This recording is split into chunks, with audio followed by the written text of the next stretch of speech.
Hi guys, સવારે 6 વાગે વનરાજ પણ નીકળી ગયો વાડીએથી અને હું જે બેડરૂમમાં સૂતી હતી ને હું તમને ત્યાંથી નાની એવી બાલ્કની છે એ બતાવું. ત્યાં પણ એટલી ચહેલ પહેલ ચાલુ જ રહે છે આખો દિવસ. જુઓ,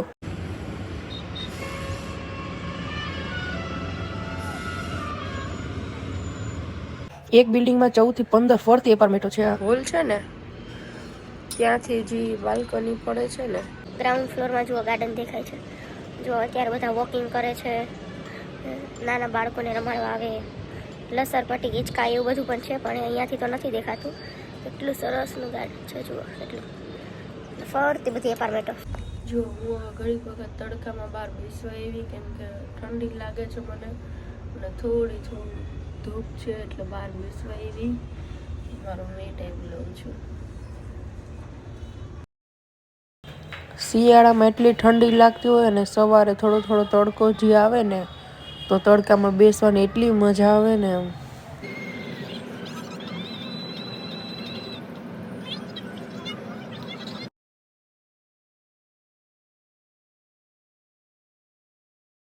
અને ત્યારબાદ અમે લોકો સવારે નાસ્તો કરવા બેસી ગયા હતા. અને આ છે કિશન, જેને હું રાખડી બાંધું છું, કેમ કે માસીને એક પણ છોકરી નથી ને, એટલે માસીની ઈચ્છા હતી કે હું કિશનને રાખડી બાંધું. તો છેલ્લા 4 વર્ષથી હું રાખડી બાંધું છું. વનરાજ ત્યાં આવ્યો, બધા બેસા અને ત્યારબાદ અમે નીકળી ગયા. વનરાજ, મમ્મી જો ચોટીલા આવ્યું છે ને તો મમ્મી અહીંયા શ્રીફળ વધારવા ગયા છે, કેમ કે જાતા વખતે આવતા વખતે અહીંયા હર વખત શ્રીફળ વધારે જ છે, એટલે મમ્મી ત્યાં ગયા છે. અને રોકી જો અહીંયા બેઠો છે. નારિયેલ પાણી. રોકી જુઓ મારી મમ્મીને તમે જોઈ લ્યો એકવાર. दुनिया इधर की उधर हो जाएगी पर इसकी चाह नहीं छूटनी चाहिए कभी भी कहीं भी. હજી દોડવા જાવું તું થોડુંક તો 500 ડગલા સુધી દોડાઈ ગયું. હા થોડુંક હજી વધારે દોડાતા પછી દરિયા મજા આવે એટલે. એ લોકો મારી વાત કરતા હતા, કેમ કે અમે છે ને નરવે મંદિરે ગયા ને તો રસ્તામાં કઈ દરિયો હતો, તો એ દરિયા અમે ગયા ને તો મને નહોતી ખબર કે પાછળથી મને જોઈ જશે. તો મને એટલો હરખ થયો ને, કેમ કે મને બીચ પર બહુ જ ગમે. તો મારથી દોડાઈ ગયો અને વનરાજ જોઈ ગયો એટલે એ મને કહેતો હતો કે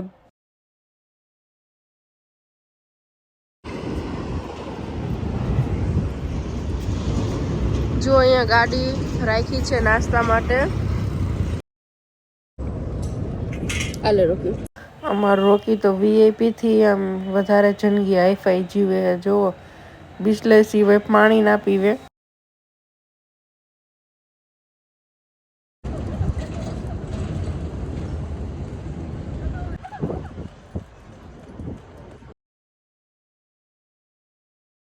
જો રોકી, વનરાજ આવે હજી.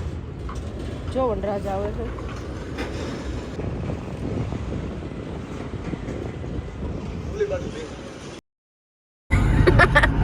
રસ્તો જો મસ્ત નો.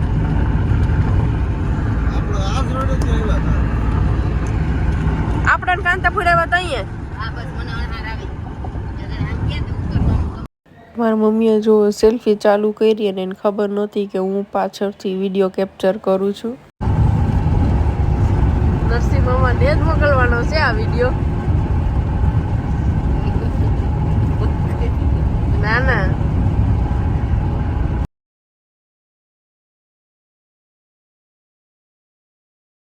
અમાર રોકી તો જો મમ્મીને ખોળામાં બેઠો બેઠો બધું જોતો આવે છે કાચમાંથી.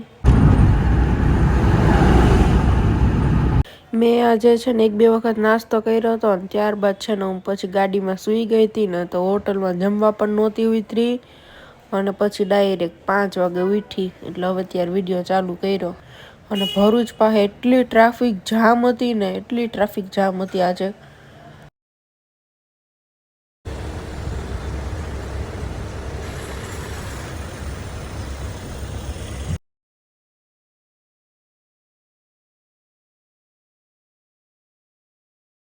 અને ત્યારબાદ ફાઇનલી જો હવે અત્યારે અમે ઘરે પહોંચી જવા આવ્યા અને જો ગેટ પણ આવી ગયો.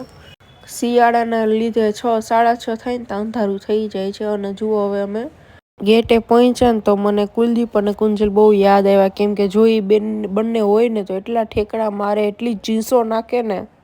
અને જુઓ ફાઇનલી આજે 1 મહિના પછી ઘરે પણ પહોંચી ગયા. અને જુઓ મારા મમ્મીથી તાળું નહોતું ખુલતું ને તો મેં કીધું મમ્મી ભગવાન નથી માગતો કઈ રેવી, હાલો ગામડે વયા રહીએ. મને કે તાર મોં બંધ રાખ. તો ખોલી લીધું એને જુઓ તાળું. એ તો સારું તાળું ખુલી ગયું ને, કરે તોડી નાખે ઢીકો મારીને, પણ ગામડે નહોતી જવાની. અને ઝાડુ પોતા કર્યા અને ત્યારબાદ છે ને વનરાજ બહારથી લઈ આવ્યો